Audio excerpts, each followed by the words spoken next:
Hello मेरे प्यारे विद्यार्थियों, आप सभी का इस यूट्यूब प्लेटफॉर्म पर बहुत बहुत स्वागत है। कल हम लोगों ने जो पढ़ा था आर परिपथ, वो अच्छा लगा होगा आप लोगों को वीडियो। ठीक है, आज हम लोग जो पढ़ेंगे वो होगा एल परिपथ। एल परिपथ के बारे में संपूर्ण जानकारी छोटे से वीडियो में पूरी जानकारी। ठीक है, तो वीडियो में पूरा बने रहिए आप लोग और वीडियो का आनंद लीजिए। क्यों, कोई डांस नहीं होने वाला है, बस सर्किट ही चलेगा।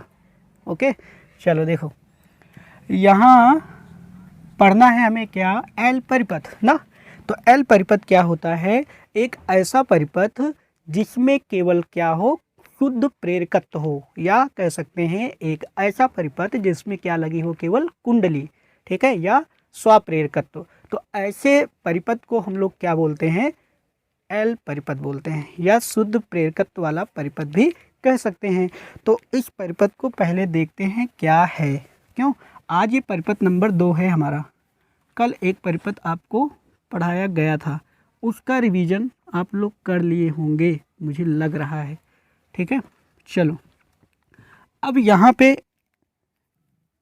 एक कुंडली बनाते हैं। ठीक है, ये क्या है, एक कुंडली है, जलेबी की तरह दिख रही है लेकिन है नहीं। ठीक है, मुंह पे पानी आ गया होगा कई बच्चों के। चलो, ये जो कुंडली होती है इसका स्वप्रेरकत्व कितना है, एल है। मान लेते हैं कुंडली का स्वप्रेरकत्व कितना है, एल है। अब ये कुंडली कब काम करेगी, जब इस पर प्रत्यावर्ती वोल्टेज को अप्लाई किया जाएगा। तो मान लेते हैं यहाँ पे प्रत्यावर्ती वोल्टेज लगा दिया गया। लो भाई, करंट दौड़ने लगा। क्यों, पूरे सर्किट में। अब जैसे ही करंट चलेगा, अब आपको थोड़ी सी कुछ बात बताते हैं।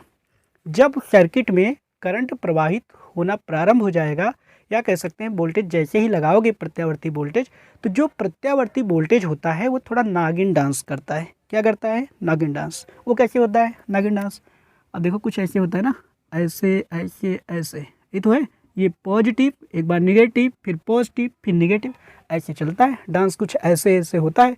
तो एक बात बताओ, एक बार धारा प्लस में बढ़ी है या वोल्टेज प्लस में है, एक बार धारा माइनस में है या वोल्टेज माइनस में है, तो प्रत्यावर्ती धारा का मान जब कम ज़्यादा होता है, लगातार बदलता है, तो यहाँ पे ये क्या है, कुंडली। तो स्वप्रेरण में हम लोग क्या पढ़े थे कि स्वप्रेरण की घटना किसी कुंडली में तब देखने को मिलती है जब कुंडली में धारा के मान को परिवर्ती किया जाए। ठीक है, परिवर्ती करने पर क्या होता है कि उसी कुंडली में एक प्रेरित विद्युत वाहक बल उत्पन्न हो जाता है, और उस प्रेरित विद्युत वाहक बल का जो मान होता है वो होता है E बराबर माइनस एल डी आई अपान में डी टी।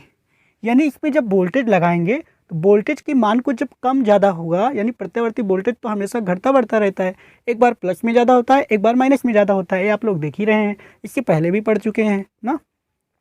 तो वोल्टेज का मान जब कम ज़्यादा होगा तो चुंबकीय फ्लक्स जो होता है वो परिवर्तित होता है, और उसके परिवर्तन से इसी कुंडली में स्वप्रेरकत्व, या कह सकते हैं प्रेरित विद्युत वाहक बल उत्पन्न हो जाता है, और उसी प्रेरित विद्युत वाहक बल का मान कितना होता है, E बराबर माइनस एल डी आई पान में डी टी। ये बातें इसमें काम आएगी। तो सबसे पहले हम लोग देखते हैं कि इस पर जो वोल्टेज लगाया गया है वो वोल्टेज कितना है ना। तो लिखेंगे प्रत्यावर्ती वोल्टेज।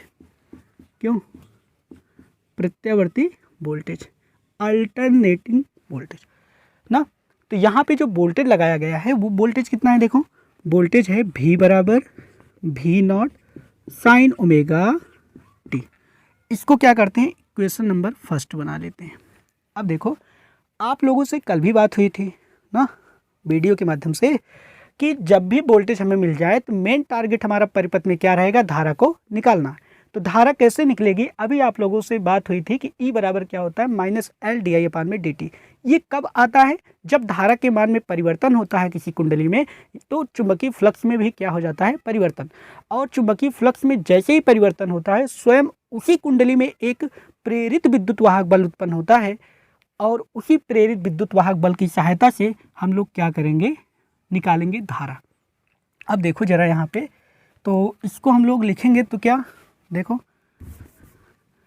तो एक आप लोग पढ़ें किरचॉफ का नियम ना, क्या है, किरचॉफ का नियम। किरचॉफ का नियम जो परिपथ संबंधी नियम है, या लूप संबंधी जो नियम है उसमें क्या है, वो कहता है कि सिग्मा जो आई आर है वो बराबर होता है कितना, सिग्मा ई के, ना। अब ये ई क्या है, आई आर क्या है, यानी कोई भी अगर परिपथ हो तो उसमें जितनी भी विद्युत वाहक बल हों, किसी परिपथ में जितने विद्युत वाहक बल हों उनको अगर जोड़ लिया जाए और उस परिपथ में जितने भी प्रतिरोध लगे हैं और उस प्रतिरोध में जितनी भी धाराएं हैं, ठीक है, प्रत्येक प्रतिरोध में जो जाने वाली धारा है उस प्रतिरोध और आई का अगर गुणा कर लें, इसी प्रकार सभी प्रतिरोधों और धाराओं को अगर हम लोग जोड़ लें तो आता है कितना, आई आर के बराबर, या कह सकते हैं कि सिग्मा आई आर के बराबर होता है। यानी परिपथ में लगा कुल विद्युत वाहक बल तथा उस परिपथ में लगे प्रतिरोध तथा उसमें प्रवाहित होने वाली धाराओं के गुणनफल के बीजगणितीय योग के बराबर होता है। अब अगर मान लें कि ये जो परिपथ है, ध्यान देना मेरी बात को, अगर ये परिपथ जो है, मान लें कि ये जो परिपथ है इसमें जो प्रतिरोध है वो क्या है, शून्य है। अगर प्रतिरोध शून्य है तो एक बात बताओ, यहाँ पे जो आई आर होगा वो कितना होगा, आई आर की जो भी वैल्यू आएगी, मतलब कह सकते हैं अगर आर जीरो है तो टोटल कितना हो जाएगा, जीरो। हमें क्या मिलेगा, केवल सिग्मा ई मिलेगा। ई का मतलब है कुल विद्युत वाहक बल। तो कुल विद्युत वाहक बल का मतलब देखो, यहाँ पे जब किरचॉफ का नियम लगाएंगे तो एक वोल्टेज ये मिला, एक वोल्टेज हमें ये मिला, क्यों, तो दोनों वोल्टेज को हम लोग क्या करेंगे, जोड़ेंगे, क्योंकि यहाँ पे क्या है, सिग्मा ई है। सिग्मा ई का मतलब जितने भी विभव हैं उनका योग, ना। तो वोल्टेज को अगर जोड़ें, मान लेते हैं कि यहाँ पे जो वोल्टेज है कितना है, बी है इसके सिरे पर, तो वोल्टेज को अगर जोड़ा जाए तो आएगा कितना, भी बराबर, लाइट चली गई है गाइज। तो प्यारे बच्चे, काफ़ी देर वेट करने के बाद लाइट आ गई है। तो हम लोग क्या कर रहे थे, वोल्टेज को जोड़ रहे थे। वोल्टेज को जोड़ते जोड़ते वोल्टेज ही गायब हो गया ना, लाइट ही चली गई थी। तो चलिए वीडियो को कंटिन्यू करते हैं। चलो, तो हम लोग पहुँचे थे कि वोल्टेज को क्या किया जाएगा, किरचॉफ के नियम के आधार पर वोल्टेज को जोड़ा जाए। तो यहाँ पे जब वोल्टेज को जोड़ेंगे तो ये आएगा भी प्लस, और ये कितना है, माइनस। देखो कंफ्यूज मत होना कि यहाँ पे ई है, इससे भी हम लोग क्या बोल सकते हैं, भी के बराबर बोल सकते हैं ना। तो लिखेंगे यहाँ पे, तो ये हो जाएगा माइनस एल डी आई अपान में डी टी। कितना होगा, डी आई अपान में डी टी बराबर, प्रतिरोध का मान अगर जीरो है तो ये कितना हो जाएगा, जीरो हो जाएगा। आप देखेंगे कभी कभी किसी किसी बुक में आपको ऐसे भी मिलेगा, तो कंफ्यूज नहीं होना है। वहाँ पे भी बराबर, अगर इसको उधर लेकर जाएंगे तो कितना होगा, आई, कितना होगा, एल डी आई अपान में डी टी। अगर इतना भी लिखे तो तकलीफ नहीं होनी चाहिए, कहीं दिखे तो, यही सारी चीज़ें हैं ना। इसको जब हम लोग उधर लेकर जाएंगे तो ये हो जाएगा भी बराबर एल डी आई अपान में डी टी, और जो माइनस है वो हो जाएगा प्लस, ना।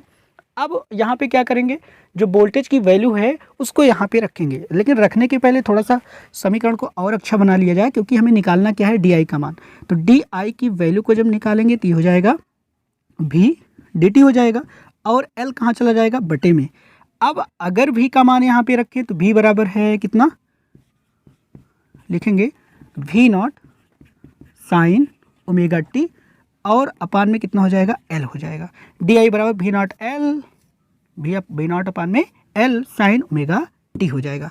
अब ध्यान से देखो, ये क्या है, सूक्ष्म धारा, तात्क्षणिक धारा कह सकते हैं, या धारा का एक छोटा सा मान है। हमें संपूर्ण धारा निकालनी है, तो संपूर्ण धारा के लिए क्या करेंगे, इसका इंटीग्रेशन करेंगे। तो समाकलन करने पर कितना होगा, समाकलन करने पर तो ये होगा इंटीग्रेशन डी आई बराबर वी नॉट अपान में एल साइन ओमेगा टी, ऐसे हो जाएगा। अब देखो यहाँ पे जो वी नॉट अपान में एल है ये हो जाएगा कांस्टेंट, और डी आई का इंटीग्रेशन क्या होगा, हो जाएगा आई। जैसे आप लोग एक फार्मूला पढ़े हैं, D x, integration D x बराबर कितना होता है, एक्स। थोड़ी देर के लिए केवल समझने के लिए समझ लो आप लोग कि एक्स को क्या करते हैं हम लोग, बाहर निकाल देते हैं, या कह सकते हैं जब यहाँ पे होगा 1 डी एक्स तो यहाँ पे क्या लिखेंगे, एक्स लिखेंगे। उसी तरह यहाँ पे कितना है 1 डी आई, तो यहाँ पे कितना आएगा, केवल और केवल आई आएगा। तो लिखेंगे आई बराबर ना, वी नॉट अपान में एल क्या है, कांस्टेंट है, बाहर निकालेंगे, और यहाँ पे अंदर कौन बचा, तो साइन ओमेगा टी बचा। क्यों, साइन ओमेगा टी बचा। तो अब अगर साइन ओमेगा टी का पुनः इंटीग्रेशन किया जाए, इसका इंटीग्रेशन किया जाए तो आएगा, साइन का क्या होता है, माइनस में कॉस ओमेगा टी, ठीक है। और ये गणित वाले बच्चे बहुत अच्छे से जानते हैं, पूरी दुनिया जानती है कि ओमेगा टी का क्या होगा। पुनः जब इसको टी मानेंगे तो यहाँ पे निकल के आएगा 1/ओमेगा ना, तो 1/ओमेगा ये हो जाएगा। अब अगर इसको हम लोग इधर लेकर आएँ तो ये होगा I बराबर V0/L ओमेगा। इसको यहाँ पे लिख लेते हैं, बचा माइनस cos ओमेगा टी। अब एक बात बताओ, जो हम लोग धारा का इक्वेशन पढ़ते हैं वो किसके टर्म में रहता है? साइन के टर्म में। तो कंपैरिजन करने में अच्छा हो इसलिए क्या करेंगे, इसको साइन में चेंज करेंगे। तो साइन में चेंज करने के लिए इसको देखिए, तो इसको लिख सकते हैं हम लोग I बराबर V0L ओमेगा। और जहाँ पे cos ओमेगा टी है, आप लोग जानते हो कि साइन 90 माइनस थीटा बराबर कितना होता है? cos थीटा ना। इसका मतलब जहाँ पे cos ओमेगा टी है वहाँ पे लिख सकते हैं साइन 90 माइनस ओमेगा टी, और 90 के स्थान पे लिख सकते हैं π/2। तो ज़रा लिखो, तो ये हो जाएगा माइनस साइन, ये हो जाएगा π/2, और ये हो जाएगा माइनस में जहाँ थीटा है वहाँ क्या लिखेंगे? Omega T. चलो एक फार्मूला तो ये हो गया। एक फार्मूला और आप लोग जानते हो, एक फार्मूला और होता है साइन माइनस थीटा बराबर माइनस साइन थीटा।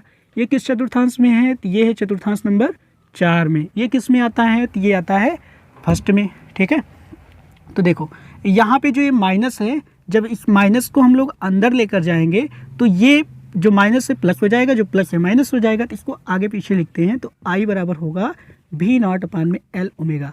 इस वाले फार्मूले को यहाँ लगाएंगे तो माइनस जाएगा अंदर और ये हो जाएगा माइनस थीटा। अब माइनस थीटा के स्थान पे इतना कुछ लिखा गया है, जब इसके अंदर जाएगा तो चिन्ह हो जाएगा चेंज। तो ये होगा साइन, उसके बाद यहाँ पे होगा ओमेगा टी, और यहाँ पे हो जाएगा माइनस π/2। ये कुछ आ गया जो हम निकालने के लिए इतनी देर से परेशान थे।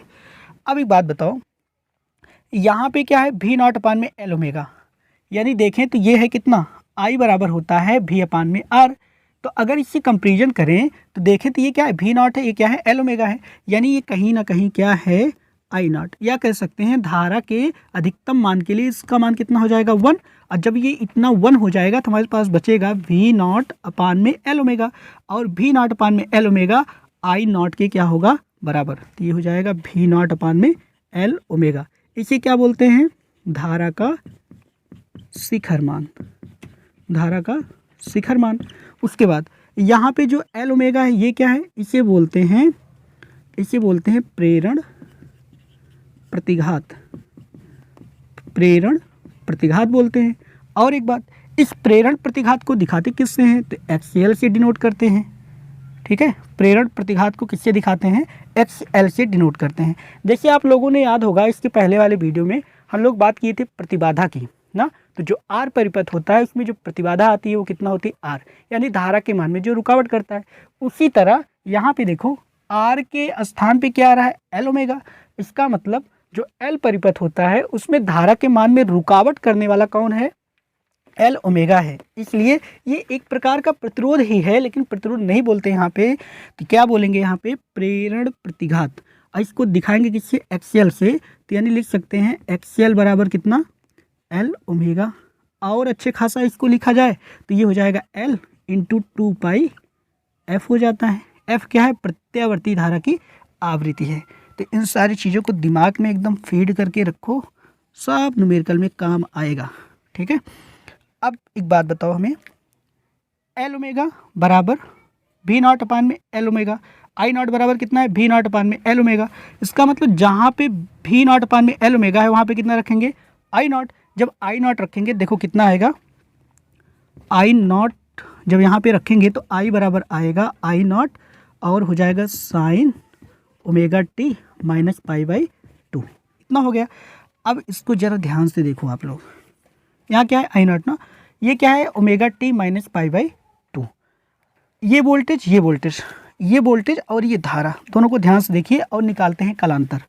ठीक है, कलांतर जब निकालेंगे, कलांतर, तो कलांतर के लिए हम लोग क्या करते हैं? वोल्टेज के ग्राफ का कोणांक देखेंगे। तो यानी V0 साइन ओमेगा टी जो है इसका कोणांक कितना होगा डियर? तो इसका कोणांक हो जाएगा ओमेगा टी हो जाएगा।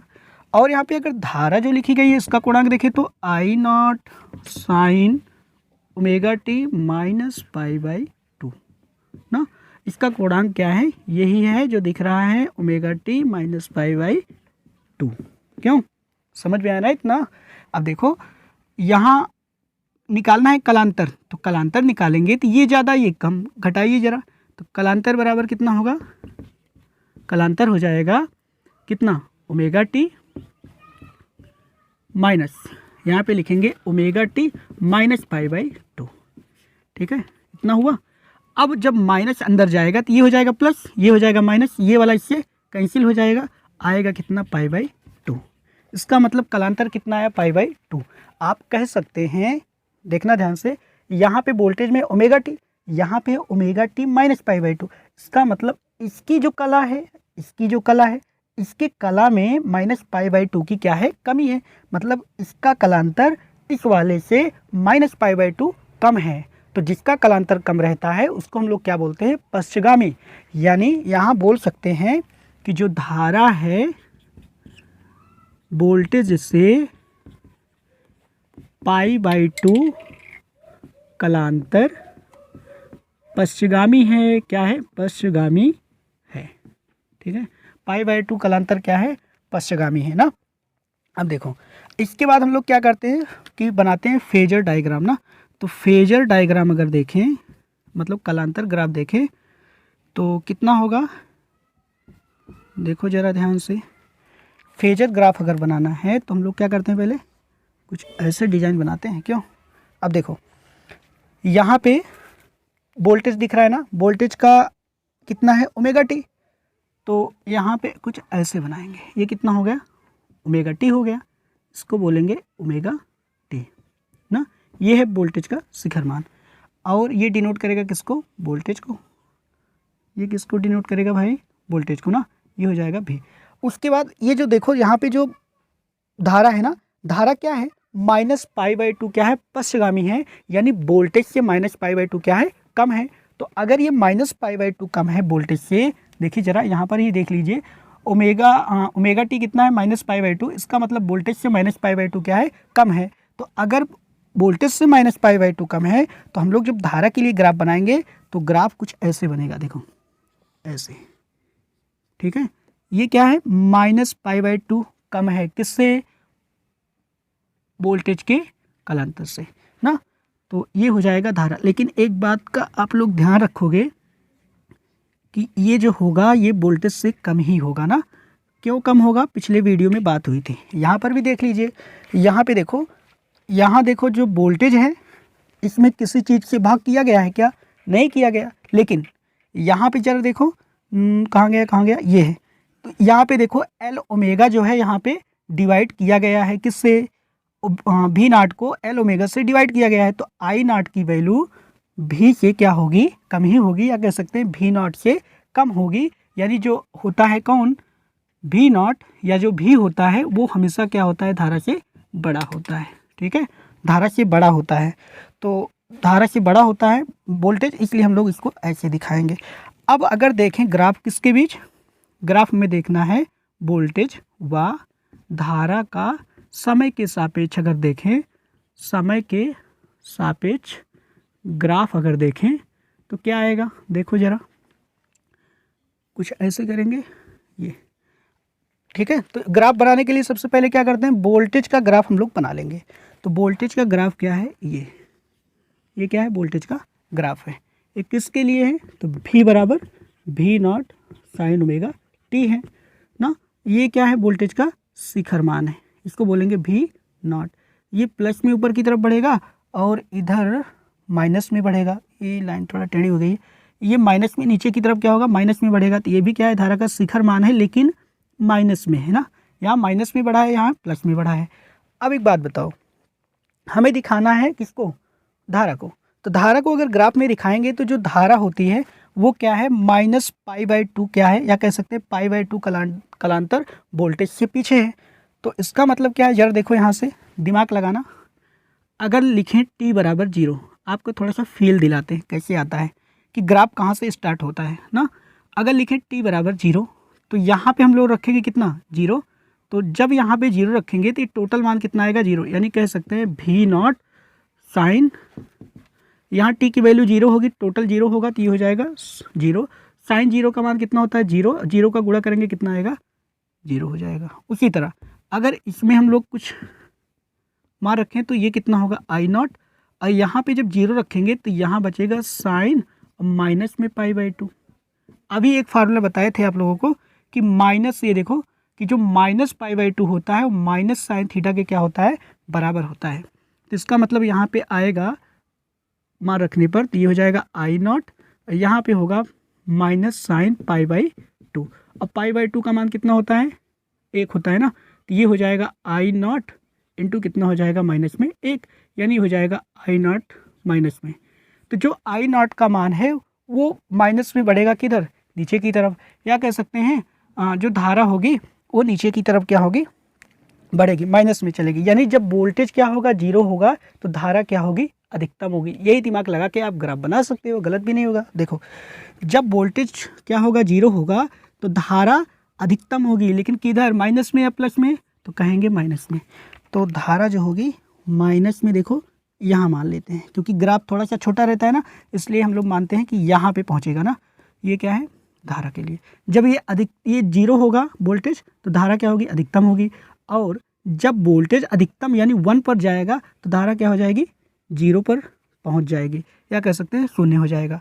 तो यानी जब वोल्टेज 0 तो धारा अधिकतम, जब वोल्टेज अधिकतम तो धारा क्या हो जाएगी 0।